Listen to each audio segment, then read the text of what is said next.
You're listening to the Valley Labor Report with David Story and Jacob Morrison. So as we're wrapping this up, Taylor, you're a freelance journalist. Can you tell us a little bit about, you mentioned that jobs are kind of few and far between often for freelance journalists, that it's an industry that's having a lot of issues. What's it like kind of being in this place where you're so, being a freelance journalist, that seems pretty precarious to me. Yeah, it's definitely precarious. And I have been a freelance journalist for more than 10 years now. So it's been a lot of ins and outs. Talk about like boom and bust times. There's times when, things are going well, and then there's times when there's dry periods for, a long time. And so really what's happening is that, major news outlets have cut jobs in a huge way. Local news is dying and, just like I said, hemorrhaging jobs. There's been a lot of talk about the growth of quote unquote news deserts across the country, which are, counties, cities, and towns that have no news source and have no, nothing to track the day's events. And, there is, of course, a rise in citizen media and, social media and being able to produce our own news. But I don't think, I have to tell you guys that like there's, between like an unpaid reporter and a paid reporter, the level of rigor and the level of, professionalism you can get, of course, is going to be, better. You need to invest in this. If you want quality news, it needs an investment. So a lot of people like me, I basically entered the job market post 2008. So, the jobs weren't there and, the news jobs weren't there. So we've sort of made it on our own as a freelancer, which means that we are, selling our articles on a case-by-case basis. And that can vary enormously. I know of some local reporters who get paid something like, $30 to $50 per article when they're covering, city council meetings versus, the really high-end stuff, writing for big national magazines, and of course can get, thousands and thousands of dollars per article. But there's a lot of inequality there. Right. We're going to talk some more about that on the other side of the break. Folks, stay tuned. You're listening to the Valley Labor Report.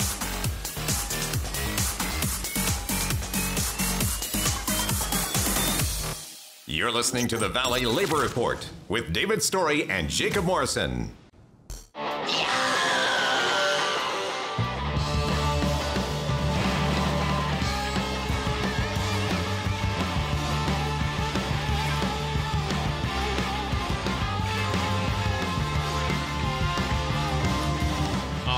Folks, welcome back to the Valley Labor Report. My name is Jacob Morrison, here with my co-host David Story. We are talking to Atlanta-based freelance journalist Taylor Barnes. We're talking to her about the state of journalism in America, and I think that a lot of people realize that it's tough to be a journalist, especially to be a freelance journalist. And you mentioned the inequality, and you mentioned that you're not going to get as good as quality of work if it's unpaid. You mentioned that a lot of people are kind of doing this on the side, like they've got a day job, and then every other afternoon maybe they'll go to a city council meeting and write up about it, or maybe every other afternoon they'll like write a Facebook post or a blog post or something. I do things like that. Of course, this is a side gig for David and I. We don't even get paid for it. We don't even get paid for it. So of course, like if this was our job, right, it would be a lot better. And the same goes for any other kind of media. There are a lot of people that kind of do like passion projects, but they that's not their job. So it's just simply not going to be as good. Yeah, most certainly. And you know what, sort of change topics for a second. There is an amazing story that happened here recently in Georgia during, as you probably saw, our extremely nail-biting vote counting after the election. There's a county south of Atlanta called Clayton County that's ended up being where votes were counted, where votes finally turned in Biden's favor. So everybody was watching this county. Were there journalists in it? Hardly.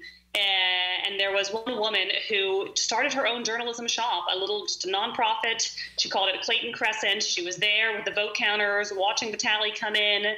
And before she became famous for, everybody watching her Twitter account, everybody watching, this vote counting going on, she had done a GoFundMe over the summer trying to get, money for this outlet.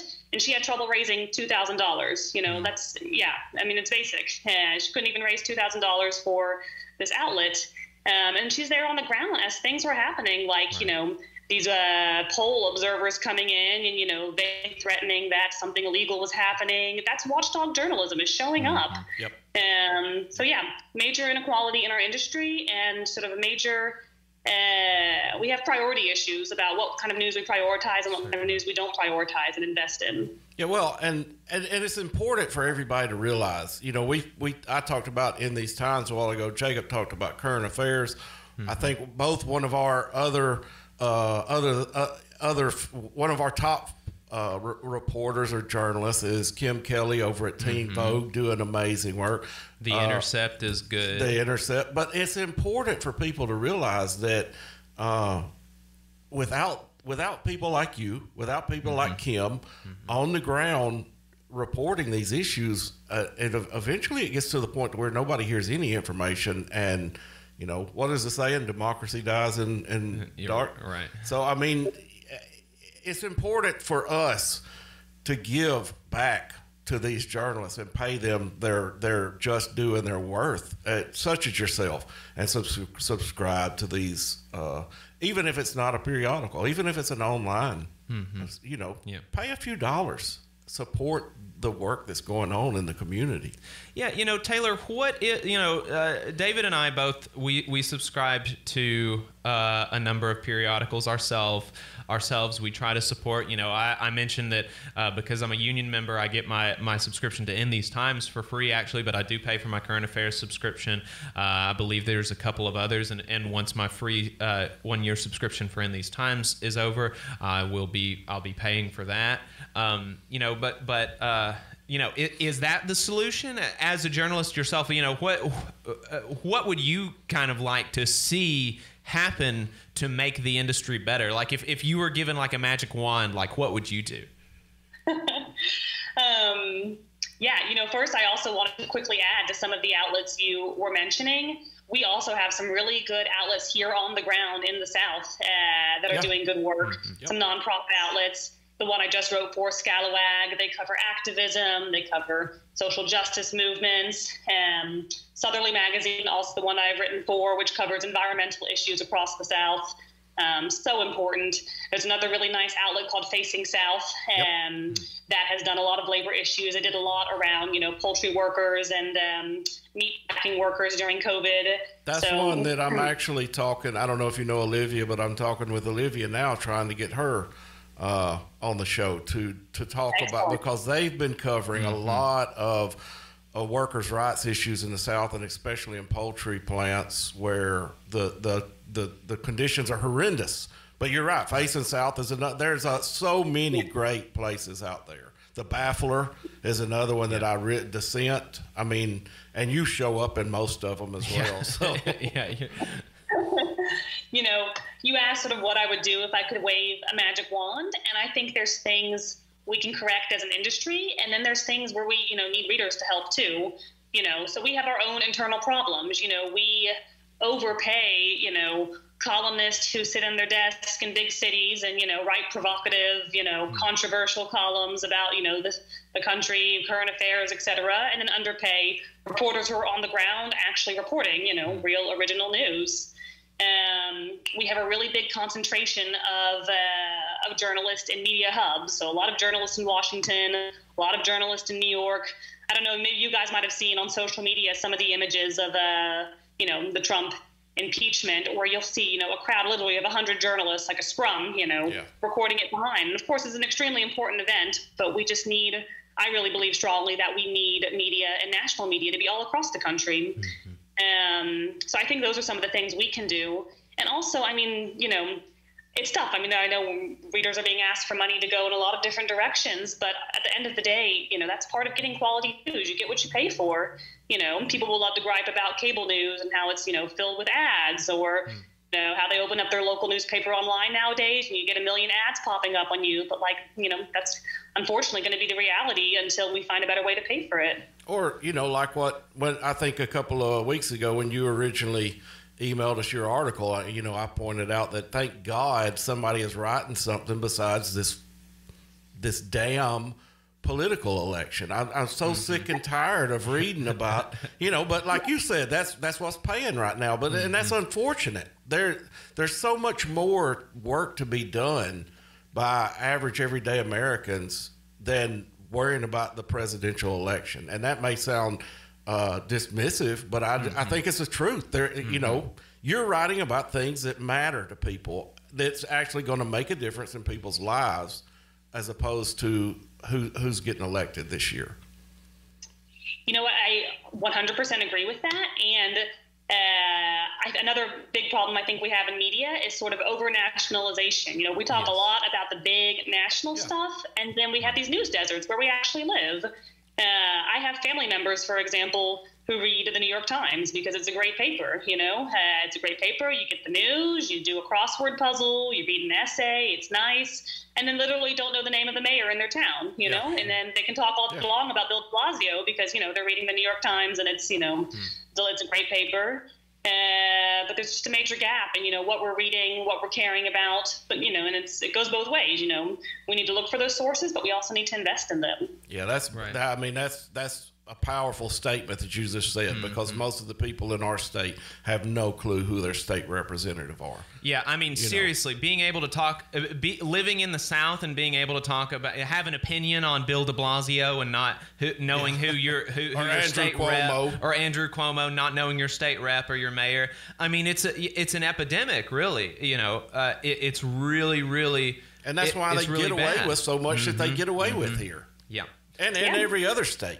Yeah, and you know, I'll mention just kind of a historical tie-in to what you're saying. You know, people talk about kind of the glory days of the news when everybody turned into you know, NBC and could agree that this was that was what was happening. You know, there's a bit of kind of looking at the past with rose-colored lenses and stuff like that, and being able to read the New York Times and stuff. Well, the period before that, when you had, you know, the muckrakers and stuff like that, my understanding of the history is that the muckraking, the yellow journalism, the kind of really subpar stuff kind of went away once people started subscribing to newspapers and actually paying for it instead of having to be paid by advertisers and stuff. And so we have gone back to a more advertiser model, and maybe going back to a more subscription-based model could help bring us back out of that, out of this kind of state of journalism, state of affairs that we've got now. Let's be honest.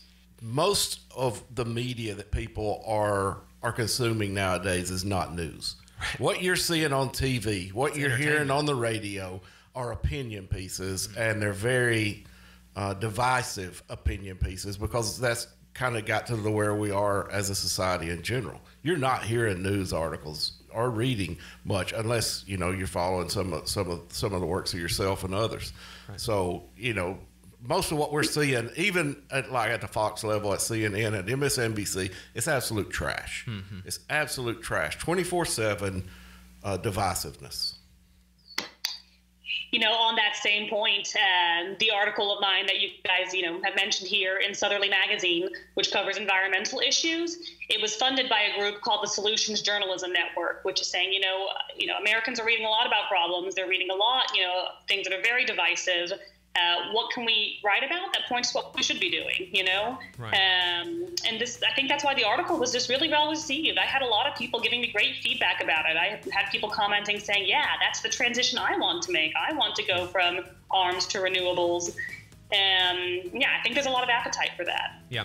We're going to bring Taylor back on the other side of the break just to let us know where people can find her work, and then we'll be taking calls. 1-866-494-9866 is the number. Stay tuned. Try to add it up. You got the principal J-Rig, add it up. You got the fires, try to add it up. You got the principal J-Rig, add it up. You got the fire. You call yourself a girl. You call yourself a girl. All right, folks, welcome back to The Valley Labor Report. My name is Jacob Morrison, here with my co-host David Story. On the line we have Atlanta-based freelance journalist Taylor Barnes, friend of the show, fantastic writer and reporter. Could not say enough good things about her. We've talked about peace, we've talked about war, talked about transitioning from a defense-heavy economy to a clean energy economy. We've talked about the state of journalism. We've talked, just ran the gambit. If you missed part of the interview, go back, subscribe to our YouTube channel, The Valley Labor Report on YouTube, and you can watch the interview. Really good stuff. I've really enjoyed it. So Taylor, just to wrap up, where can people find you? Where can people find your work? I know you've got a place where we can find, kind of everything that you've written. So. No, thank you guys so much for having me on. People can both follow me on Twitter. I'm at TK Barnes, so TKBARNES. And I also have a website, same name, www.taylorkbarnes.com. And the website, I made it about 10 years ago when I began this career, so please don't judge me if it looks like it's a little dated. I'll update it one day. And we'll link to your website and everything, and I think Jacob tagged you yesterday whenever he sent out a tweet, but we'll make sure that we link to your website in the description notes and things like that as well, so you can check that out if you want to find her. Yep. Taylor, thank you so much for talking to us. I really appreciate it. I enjoyed the conversation. Thanks, y'all. All right. Have a good one. Thanks for tuning in. We appreciate your time. If you want to see what we're up to throughout the week and get our snide quips about the news of the day, then you should follow us on social media. We're on Facebook at facebook.com/Valley Labor Report. We're on Twitter at Labor Reporters. I'm on Twitter at JacobM_AL. David is on Twitter at Radical Unionist. That's spelled RADICL Unionist. If you missed part of the show and want to go back and watch it later, search YouTube for The Valley Labor Report and subscribe to our channel. You can go back and watch the full show there, and we also clip segments throughout the week. And we also upload the program on more than 11 different podcasting apps. So you can see if we're on your listening platform of choice. You can go to thevalleylaborreport.transistor.fm/subscribe. And if you appreciate our work and want to help us stay on the air, then consider throwing us a couple dollars a month on patreon.com/The Valley Labor Report.